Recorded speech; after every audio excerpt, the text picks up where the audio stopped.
Soy Maite Cantero y esto es Gente Local, un video podcast para redescubrir el mundo a través de otras miradas. Hola a todos, bienvenidos de nuevo a Gente Local, donde estaremos explorando muchas conversaciones alrededor de lo que está pasando, de la sociedad, de también un poco del futuro. Y hoy tengo a un invitado muy especial con el que voy a hablar un poco sobre investigación para el diseño y eso también cómo nos impacta en la vida personal, ¿cierto? Conmigo está Mateo Rodríguez. Él es diseñador gráfico, ilustrador, especialista en intervención creativa y magíster en filosofía. Mateo, ¿qué más le sumamos a esa descripción? Creo que hay muchas cosas por nombrar. Muchas cosas, sí. En cuanto al académico, bueno, hola a todos primero. En cuanto al académico, antropología también. He estudiado, lo último que he estado estudiando es mucho antropología y sociología aplicada en las organizaciones, en la intervención social y en la intervención organizacional. Y ya otras miscelánea de conocimientos, pues ya más personales, de mi vida personal, sobre todo alrededor del pensamiento ancestral indígena. Que ese es un tema en el que me gustaría ahondar en una parte del episodio porque creo que hace muy buen maridaje con todo lo que vos sabes y con todo lo que conversamos nosotros. ¿Cómo nos conocimos tú y yo? Hace como 10 años, más o menos. Nos conocimos en Inex Moda. Pues nos conocimos por el trabajo, montando una metodología para hacer investigación de macrotendencias en unas mesas de co-creación, de discusión estratégica con expertos. Sí. En ferias, en conferencias, en podcasts, en de todo, pues eso hemos hecho. Y también en Sistema X, que fue esa plataforma de contenido sobre el sistema moda que hicimos entre Inex Moda Experience. Sí, nos divertimos mucho, nos hemos inventado muchas cosas para trabajar juntos y para poner sobre la mesa conversaciones que son importantes. Y antes de hacer esa conversación aquí, me gustaría, Mate, que le contaras a la audiencia tú qué haces en tu día a día, que ahí voy a escudriñar un poquito. Bueno, yo, digamos, mi labor soy director de consultoría en estrategia de negocio de experiencia en Experience Design. Ahí llevo 10 años, estuve desde los inicios y ese es mi trabajo. Pero en mi vida nocturna, sobre todo, llevo 5 años atendiendo consulta externa de pacientes y personas que quieren trabajar, pues, sobre todo la conciencia alrededor de rutas de medicina ancestral, de medicina de la tierra. Llevo 10 años trabajando con abuelos y abuelas de comunidades ancestrales de toda América, aprendiendo mucho. Y con mi pareja tenemos un proyecto de vida que es una casa de medicina. Una casa de medicina. Se llama Innana, la Casa del Sol. Pues la casa se llama Innana, pero el proyecto se llama la Casa del Sol. eh, y ahí pues trabajamos. Yo trabajo pues como el segundo turno, por decirlo así, porque por las tardes atiendo casi siempre personas. Y los fines de semana. Estamos siempre en ceremonia, en rituales, visitando territorios, trabajando con abuelos, con autoridades, aprendiendo. Uh-huh. Ahorita entramos en ese punto. Antes vamos a profundizar un poquito en ese tema profesional. Una de las cosas como más importantes que tú haces es hacer investigación útil para las empresas. Investigación aplicable, que vos sabes que yo también soy muy partidaria del tipo de desarrollo de investigaciones que les sirvan a la industria para aplicar inmediatamente. ¿Qué te están pidiendo en este momento o qué estás percibiendo en las industrias? Voy a decir cualquier cosa. En financieros se están enfocando mucho en esto, tienen este interés en particular, como que de pronto tenés idea de qué es lo que están buscando las empresas para poder profundizar en investigación. Voy a responder eso como desde dos miradas. Eh, la primera es en términos como del enfoque investigativo y de la utilidad investigativa. Yo siento que se ha radicalizado mucho dos posturas frente a la investigación. Una, necesidad de comprender de manera muy directa, muy práctica y muy aplicable cómo solucionar chicharrones. Eso siempre ha existido y para eso la investigación, pero ya es como, parce, dígamelo ya. O sea, y hágamelo como que descúbrame el problema, pero súper directo, súper puntual y que yo pueda transformar inmediatamente, pues, como lo que esté pasando a partir de esa información. Entonces, como una información muy certera, muy precisa. Y otra que creo que la has hablado, pues, y es parte de tu especialidad, es la visión de futuro. O sea, como déme visibilidad hacia adelante que viene para yo prepararme, porque no me puedo quedar solamente solucionando problemas, ¿cierto? Sino también mirando hacia dónde evolucionar. Entonces, como esas dos miradas, pero ya de temas específicos, ¿cierto? Como de tópicos, campos específicos. Obviamente la inteligencia artificial es un question mark muy fuerte hoy para cualquier industria. Por lo menos preguntárselo. Pueden ser industrias que no tienen que ver o sectores o empresas que no tienen que ver tan directamente con eso, pero igual se tienen que hacer esa pregunta indagar, investigar. Eh, y hay otra que me ha parecido muy interesante porque me han venido últimamente con varios briefs alrededor de ese tema, incluso de un concepto pues que yo no utilizaba así, que son los sustitutos imperfectos. Dame más, no entendí. Ahora como con el boom de las nuevas, no solo nuevas tecnologías, sino nuevas industrias, nuevas formas de solucionar los problemas, a los proponentes más tradicionales les están generando nuevas formas de sustituirlos que son muy imprevisibles para ellos, a través de temas, por ejemplo, de blockchain, a través de legal design. Hay un montón de cosas que están hackeando las formas de solucionar las necesidades humanas, contratos inteligentes, bueno, muchas cosas que, por ejemplo, así están empezando a ponerle la pata como a los productos, por ejemplo, financieros, a los productos legales, a los productos, a muchos tipos de industrias hoy están así como, ay, madre, ya sí nos pueden poner la pata y sí son capaces de sustituirnos. Los llaman sustitutos imperfectos porque no es lo mismo, pero sí responde a la misma necesidad. Como soluciones de aplicaciones como muy específicas. Sí, pues un ejemplo, las fiducias, ¿cierto? Entonces, la fiducia es una figura legal, tributaria y bancaria como pues muy enrocada y muy específica para unas necesidades como complejas. Hoy, por ejemplo, con smart contracts y con una fintech se juntan y son capaces de sustituir una fiducia y eso es algo que ellos no estaban Previendo. previendo. Entonces, mucha investigación alrededor de ayúdame a descubrir como elementos emergentes que si se juntan me pueden sustituir. Qué lindo. ¿Cuáles son las industrias más curiosas para ti? Mm, pues a mí me gusta mucho, pues para mí, pues desde lo personal, me gusta mucho cuando me ponen a trabajar con temas de hábitat, con temas de, porque siento que es como una de las dimensiones principales de la vida humana. Entonces, toda la industria inmobiliaria, la industria hipotecaria, hemos hecho varios proyectos pues para ellos, los usos habitacionales variados, comerciales, empresariales, pues domésticos pues de Y personas, que hoy están cambiando un un montón, montón. pues sobre todo con estas nuevas formas de construir hogar o de habitar los espacios, creo que Ujú. ahí salen cositas Sí, lindas. no, para mí es el más interesante porque además el hábitat pues es una dimensión humana muy compleja. Ujú, Total. No es cambiando de tema, sino para conectar con la siguiente parte. ujú. ¿Cómo un diseñador gráfico llega a la filosofía? Llego a la filosofía, pues tengo que decir el nombre, por más de que parezca como sin mucho contexto para mucha gente, llego por Carlos Mesa, porque Sensei, que en sí, paz descanse. sí, yo hice una especialización donde él daba clases. Carlos Mesa fue un esteta, un arquitecto que fue el que fundó la Facultad de Arquidiseño de la UPB y era pues una eminencia en cuanto a los estudios pues filosóficos sobre el espacio, sobre todo de ahí viene también porque me interesa pues eso que estaba diciendo ahora. Em, Igual, pues no es solamente pues por él, o sea, toda la vida me interesó y me ha gustado como esa idea de estudiar el pensamiento, de conocer el pensamiento, pero con él encontré como esa vía de la entrada a la filosofía por la estética que es una de sus ramas y como la comprensión de que hay una cosa pues que a mí me marcó mucho y es que el quehacer del diseñador es diseñar, pero hay una parte fundamental del diseño que es una de las que más me gusta aparte de la investigación, que es la conceptualización. Pero realmente la conceptualización es el oficio del filósofo. El filósofo lo que hace es conceptos, lo que crea es ideas elaboradas de pensamiento, que eso es un concepto. Entonces, cuando yo digo yo quiero aprender más sobre conceptualización, entonces pues la respuesta es estudio filosofía.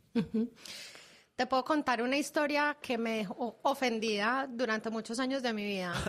Cuando yo empecé a estudiar la maestría en estética, que no entregué la tesis, pero pues sí la estudié, Sí, un personaje me dijo, ¿cómo así? Eso es como para maquillaje y peinado.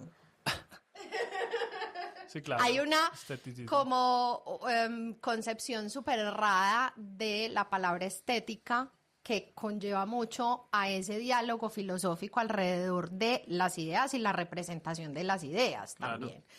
Y entrando en ese punto, a mí me parece muy bacano trabajar con vos y es de las cosas que más me divierte es construir métodos a partir de otros métodos existentes. Tú como en el momento en que te llega un cliente o te llega un reto de una industria, ¿cómo haces tú o cómo construyes la metodología para resolver esos problemas? ¿O cuáles son tus criterios para diseñar esas metodologías?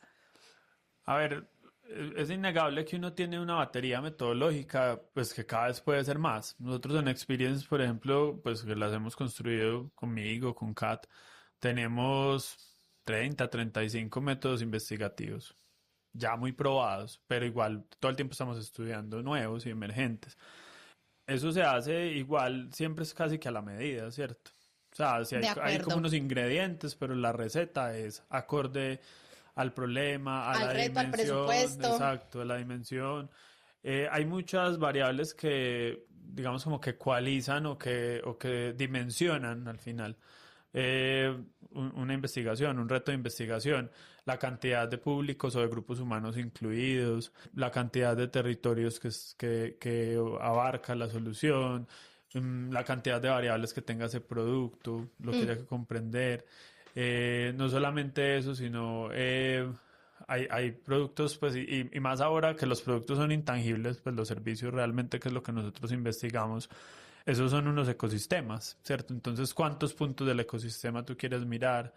¿Cuántas fuentes de información quieres incluir en cada punto? O sea, eso empieza, son capas y capas de decisiones que van dimensionando el ejercicio, pero que también no solamente lo dimensionan, sino que van trayendo las técnicas a la mesa que se necesitan para comprender esas fuentes y esos puntos del ecosistema. Entonces así se va armando y ya llega un punto en el que también uno puede hacer como unos blends y juntar cosas, empaquetar, decir, entonces todo esto lo miro con una etnografía de usuarios, todo esto lo miro con un de research, todo esto lo miro con una investigación de futuros, pues empieza uno ya, pues eso es pura habilidad, pues y es pura práctica.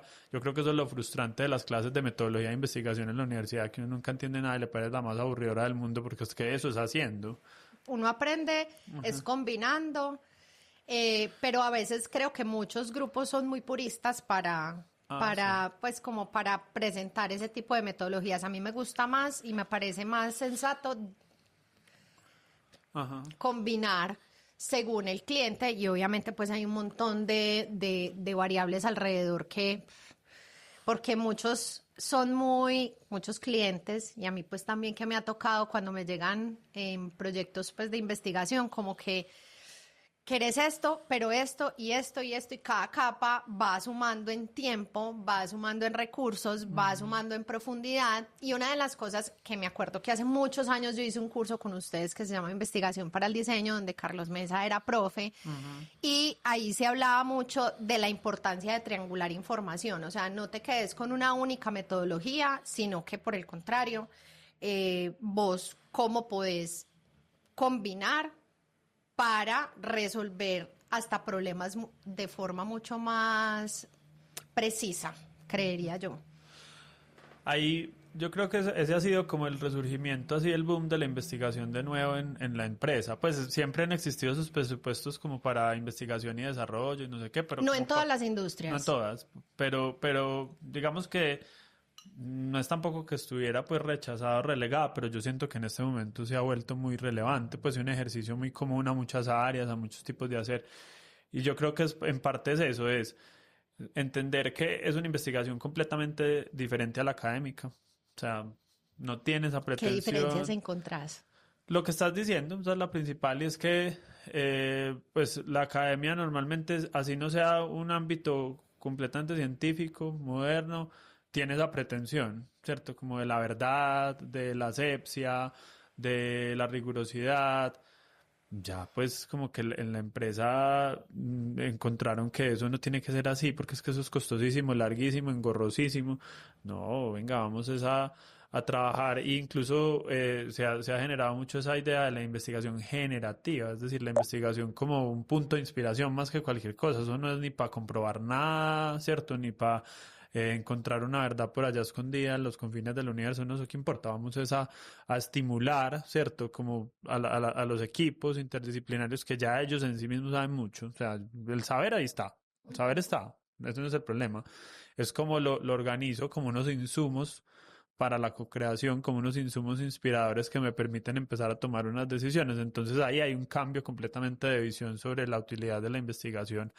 Hay muchas intuiciones, hay muchas hipótesis, pero no está pues como ese cientificismo de yo voy a ir a demostrar pues la verdad, no, es como voy a ir a descubrir más puntas, a inspirarme, a encontrar insights interesantes que me van a generar como ese gran momento de saber hacia dónde llevar una solución. Eh, entonces, una de las formas precisamente ya pues desde lo técnico para generar eso que estoy diciendo es la triangulación, ¿cierto? Porque es yo me gasto un presupuesto todo en ir a hacer una etnografía muy grande donde yo solamente voy a ver capa de usuarios o cojo ese mismo presupuesto y lo divido en dos, tres, cuatro y me voy, hago eso, hago un cool hunting, De hago etnografía. unos estudios de casos bien bacanos internacionales donde traigo cosas que están pasando en el mundo, hago una etnografía y entonces al final va a ser mucho más rico el input. Una de las cosas que también creo que diferencia la investigación académica de la empresarial es la velocidad. Porque la velocidad en la investigación académica se demora mucho tiempo para la velocidad que lo necesita el empresario. Y me corriges, pero el empresario quiere saber ya para que pasado mañana tengamos la respuesta. Esa es como la necesidad. Y siento que la academia a veces no, su rigor impide lo que realmente necesita el empresario. Entonces, a mí también me hace mucho sentido, pues, como el tipo de investigación mucho más para dilatar la conversación, para tener un punto de partida, para que el empresario pueda tomar decisiones mucho más ágiles con la información un poco más inmediata. Por otro lado, todo el tema de las investigaciones personalmente, también a mí me han ayudado mucho como para la aplicación en como mi configuración de vida. Recuerdo que lo hablamos una vez con Santi Acosta. Él tuvo un webinar, creo que fue, sobre rediseñarse, Ah, sí, ¿cierto? sí. ¿Te acordás que Sí, sí. tuvimos una conversación muy linda? También se las voy a dejar acá para que puedan ir a profundizar en ese concepto de rediseñarse. Y estas metodologías a mí también me han ayudado mucho como aplicarlas a estos desafíos que los seres humanos como personas también tenemos. Y las metodologías de diseño me han servido un montón. Vos cómo empezás a combinar esos aprendizajes que tenés de cara a lo profesional, pero ya combinándolo con esos saberes ancestrales que tú tienes, la capacidad de lectura del entorno en otras capas y en otras dimensiones humanas que son muy importantes, que también creo que lo trae la filosofía. ¿A vos te ha servido también para ti? Sí, o sea, yo creo que no desde lo técnico, pues, no es como que yo me hago un mapa de empatía, pues, y un journey, ¿cierto? Una Yo sí. cosa así. Pues no, porque hay gente que sí, por eso lo digo. Yo tengo un cuaderno de journey. Eh, y eso ya lo había dicho por ahí, yo creo que en otro podcast, y es que yo creo que para mí más que cualquier cosa es como la semblanza de investigador, o sea, yo creo que yo en un enneagrama fijo soy un 5 una cosa así. Pues a mí me encanta el conocimiento, soy súper curioso como con las cosas y me gusta aprender.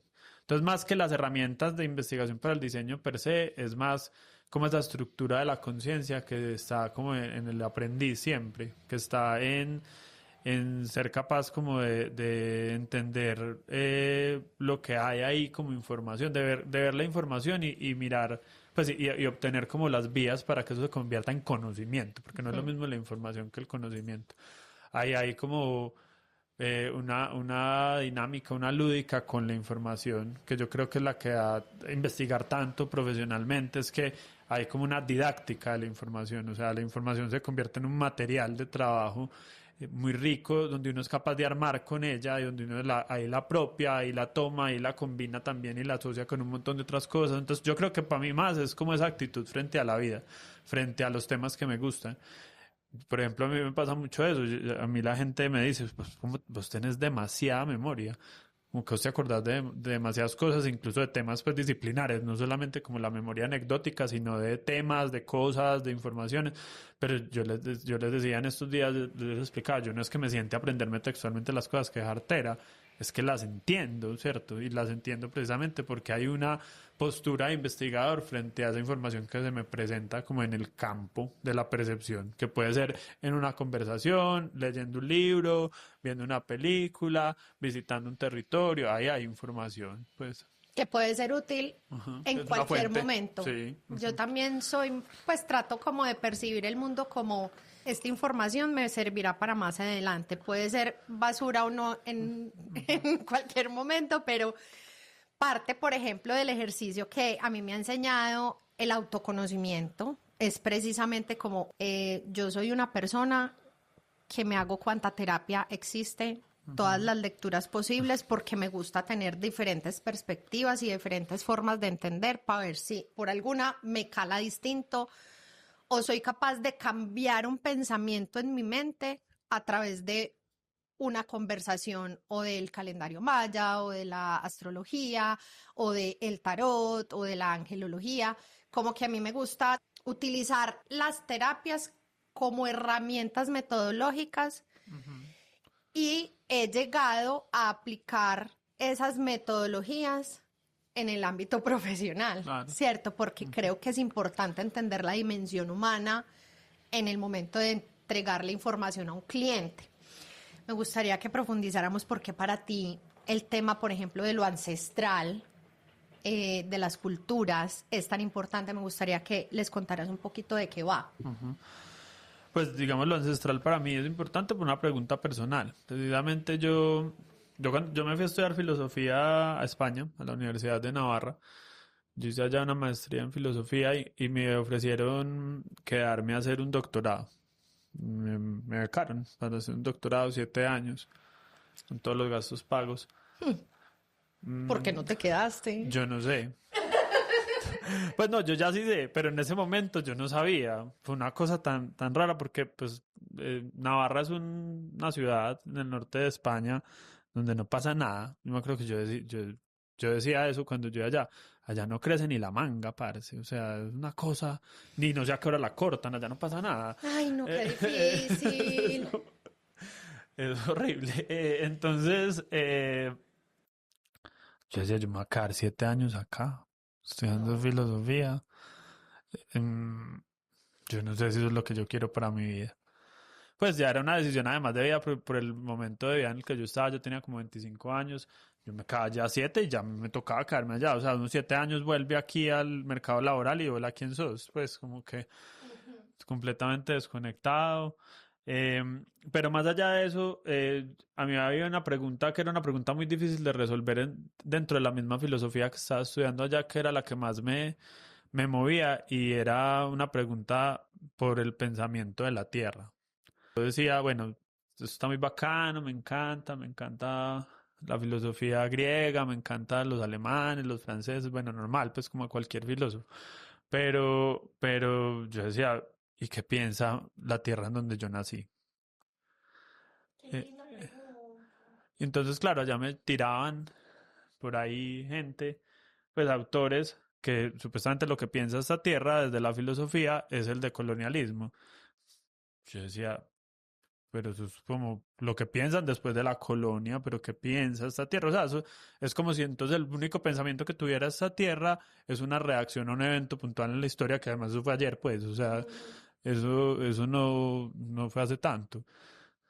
Em, pregunté y pregunté y nadie me sabía decir. Entonces yo me devuelvo para acá y empiezo a buscar eso. Y entonces me encuentro con que lo que piensa esta tierra es lo que saben los abuelos, lo que saben los indígenas, lo que está guardado en la sabiduría ancestral, en los altares, en las medicinas, en las plantas sagradas. Entonces ahí, por ahí me meto. Y por eso para mí es importante, es porque siento que mm, El pensamiento que tenemos los seres humanos, los hombres, las mujeres, es hijo del territorio. De lo que hablamos, de lo que sentimos, tiene que ver completamente con el lugar en el que estamos. Eso no es en ningún caso, pues, ni rechazar el que yo hable español, ni pues el occidente europeo, o sea, no. Pero ahí hay mucha información que nos conecta mucho. Ahí hay mucha información que nos hace falta para terminar de comprender nuestra experiencia humana, porque es que aquí nacimos. Total, y creo que como cultura colombiana siempre hemos tenido tantas cosas muy prestadas, muchas formas de actuar y muchas formas de relacionarnos que ni siquiera corresponden a la naturaleza del territorio o a la misma naturaleza de la cultura, que creo que es un tema fundamental para la investigación.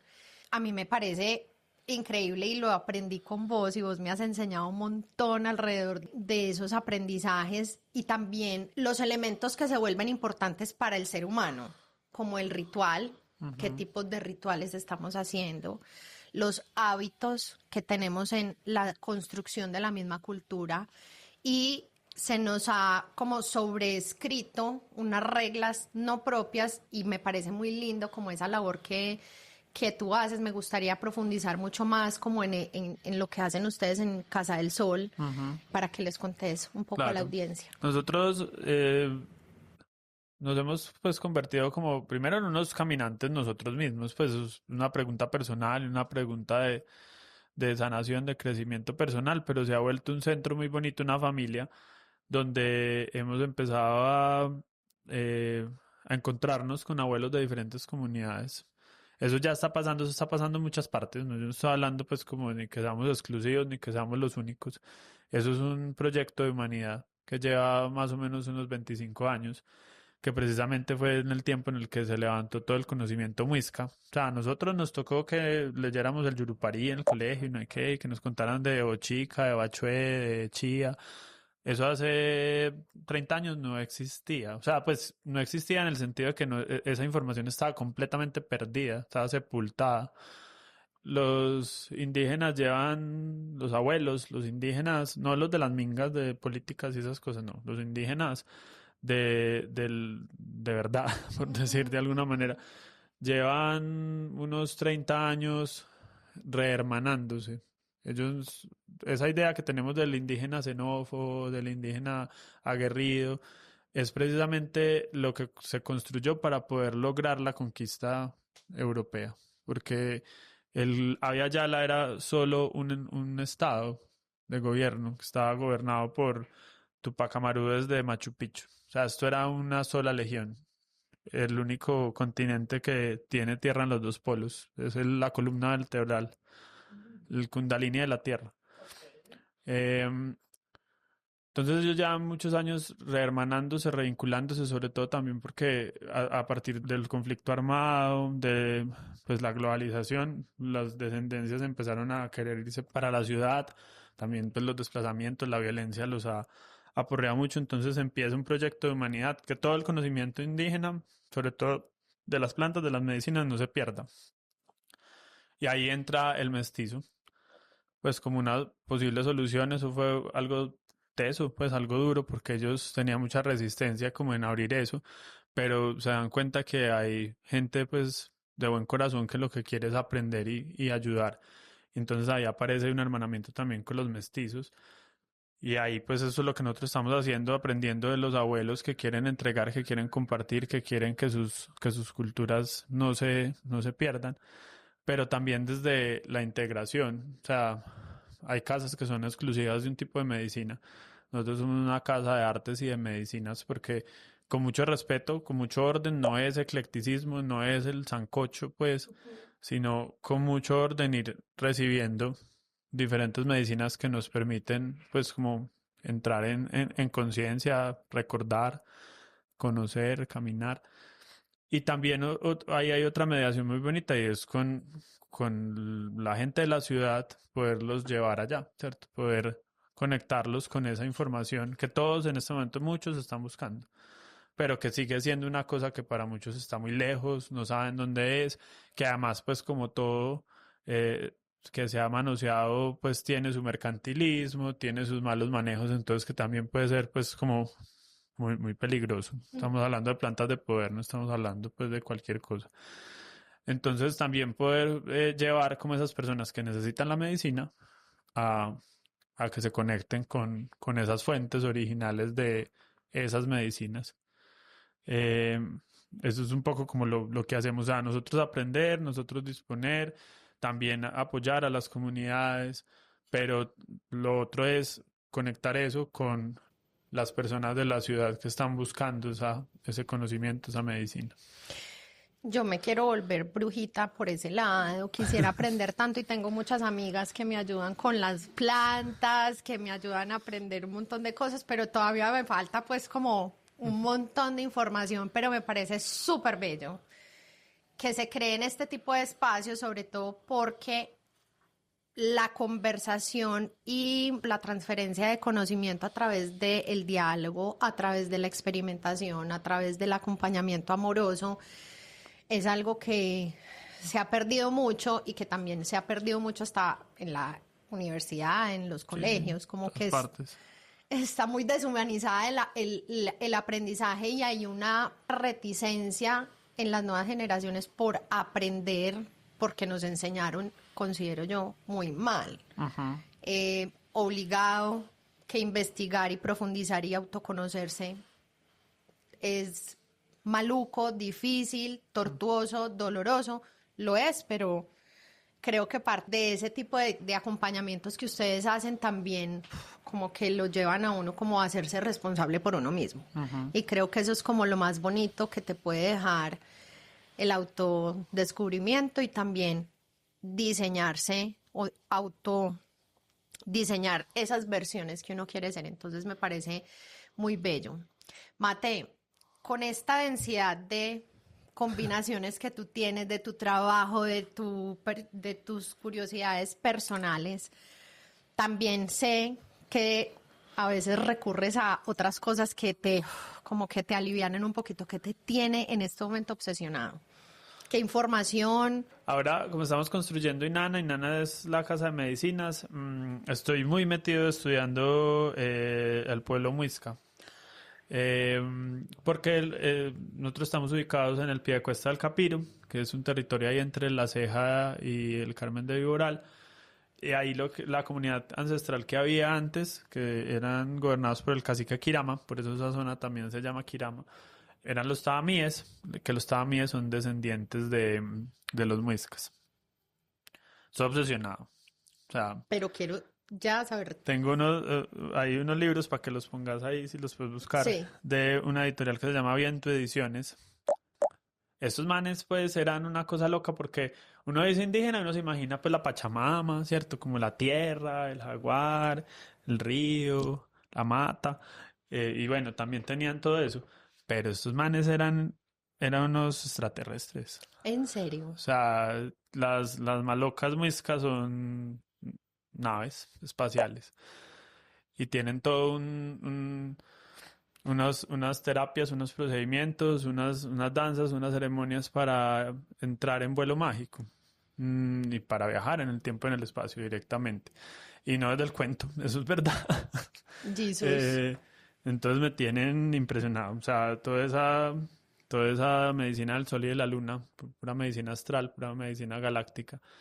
Pero ya más allá del cuento, o sea, para mí eso ha sido lo más interesante de mis últimos tiempos y es que uno antes veía eso como mito o veía eso como, pues, unos cuentos muy bacanos, pues, muy sollados, pero eso es una práctica real, pues, donde la conciencia puede atravesar esos estados y no solo la conciencia, la experiencia.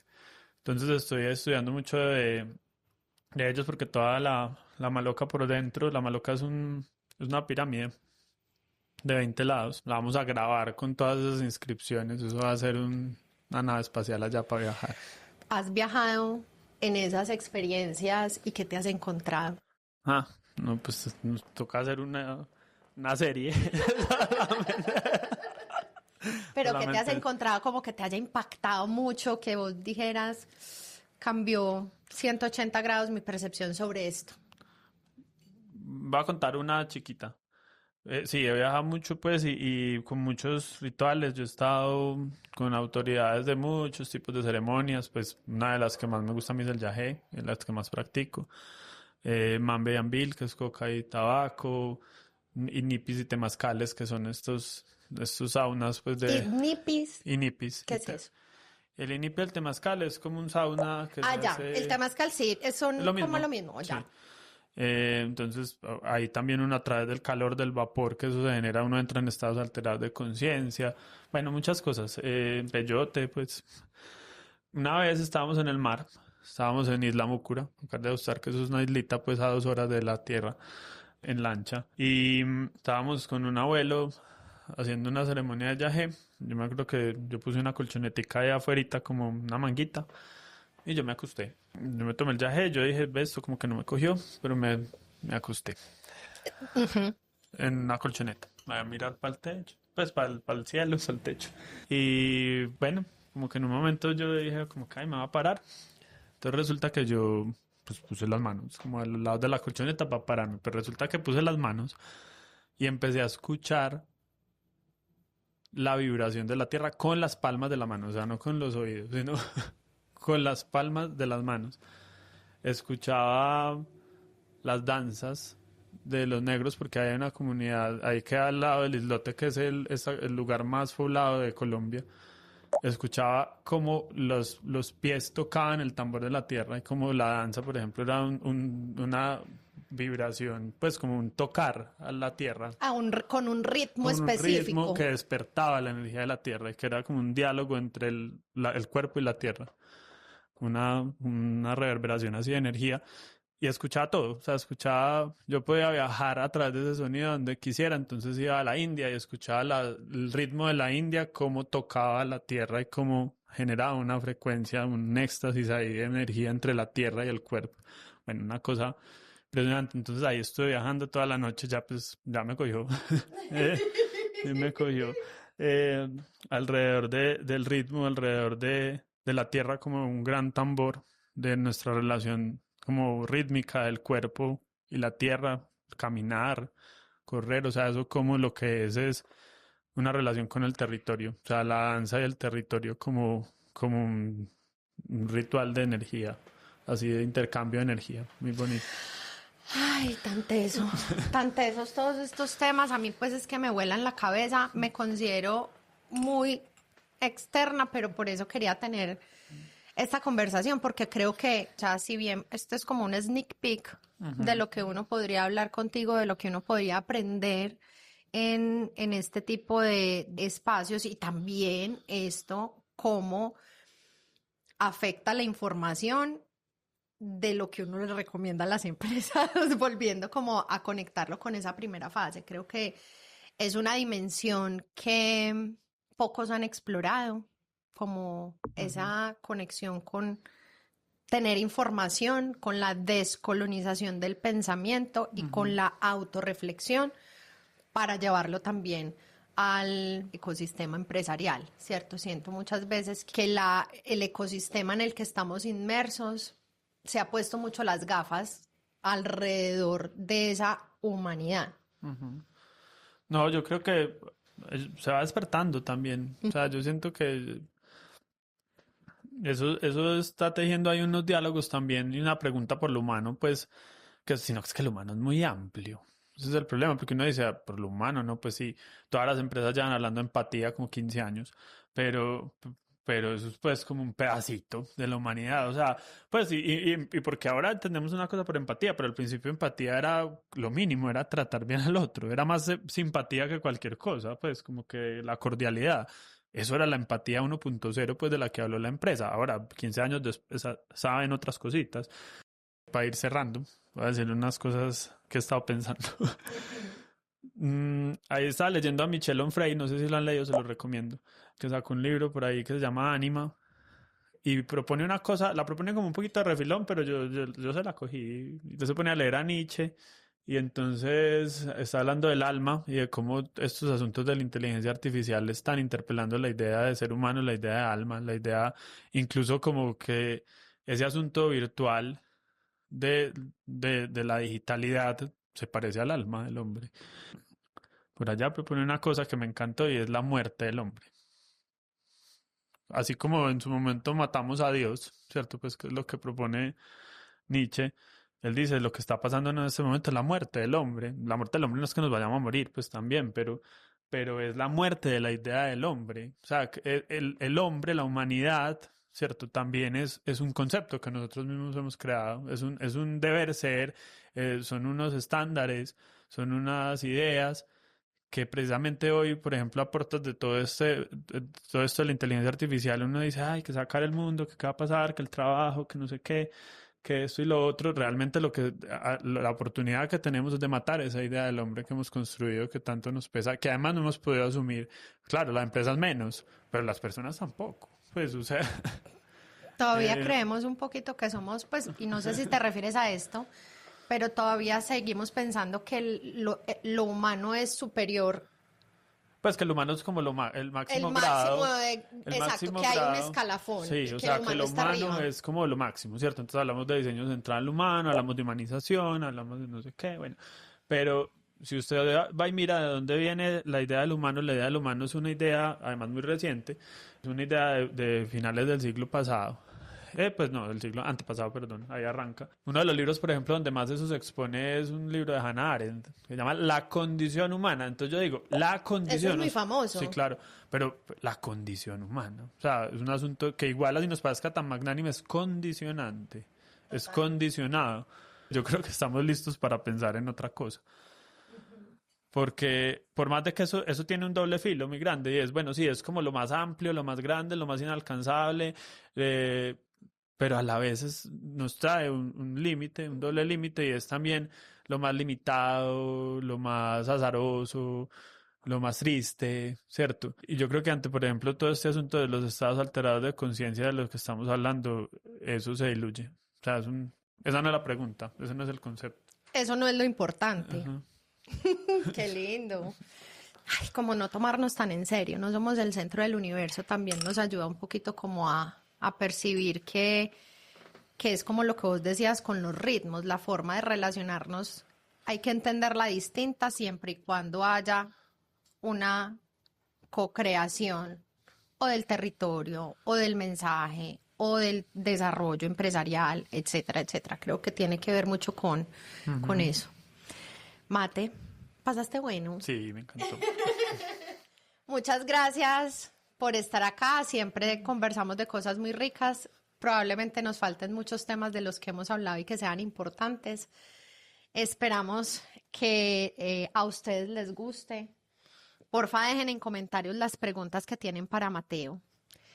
Piensen en qué elementos están apareciendo alrededor del entendimiento de la humanidad. Aprendí sobre los muiscas o aprendí sobre esto y me pareció súper interesante y me ha ayudado mucho como a transformarme y esperamos obviamente que nos acompañen también en los siguientes episodios. Mate, ¿cómo te Súper. pueden encontrar en redes sociales? En redes, pues yo estoy como espectral.mateo y pues el proyecto es lacasadelsol.co. Hay sitio web y también Instagram. Me encanta.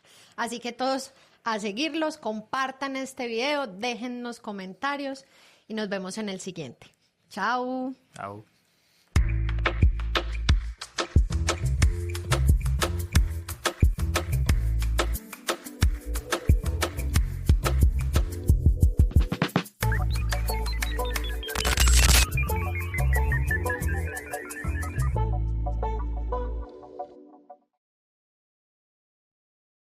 Eso es parte del ¿Cuál es el encanto. Sharpay, Evans? Necesito...